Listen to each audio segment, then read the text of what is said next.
குட்டி கதை ஒண்ணு சொல்றேன். ஒரு நாட்டுல ஒரு ராஜா தனக்கு பக்கபலமா இருக்கிறதுக்காக கூட துணையா இருக்கிறதுக்காக ஒரு தளபதியை தேடுறாரு. சரியான தகுதிகளோட ஒரு 10 பேர் செலக்ட் ஆகுறாங்க.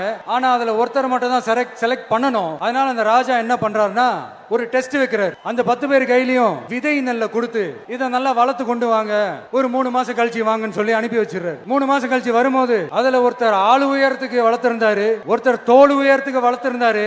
அதுல ஒரு 9 பேரும் நல்லா வளர்த்து கொண்டு வந்திருந்தாங்க. ஒருத்தர் மட்டும் வெறும் தொட்டியோடவே வந்தாரு. என்னன்னு கேட்டதுக்கு, நானும் தண்ணி ஊத்தி ஊத்தி பாக்குறேன், உரம் வச்சு பாக்குறேன், வளரவே மாட்டேங்குது ராஜா, என்ன பண்றதுன்னு தெரியலன்னு சொன்னதுக்கு ராஜா அவரை கட்டி அணைச்சிக்கிட்டு, இனிமே நீதான் என்னுடைய தளபதி, எல்லா அதிகாரமும் உனக்கு தான் சொன்னாரு. ஏன்னா அந்த 10 பேர் கையிலையும் ராஜா கொடுத்தது அவித்த விதை நெல், அது முளைக்கவே முளைக்காது. அந்த 9 திருட்டு பயலும் என்ன பண்ணிருக்காங்கன்னா வேற விதை நெல்லை வாங்கி அதை வளர்த்துட்டு ராஜாவையும் மக்களையும் ஏமாத்திருக்கிறாங்க. ஆனா இவர் மட்டும் உண்மையை போட்டு உடைச்சிட்டார்.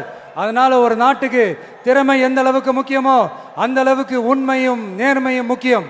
இப்போ நீங்க எல்லாரும் தான் அந்த ராஜா, நீங்க தேர்ந்தெடுக்க போற அந்த தளபதி.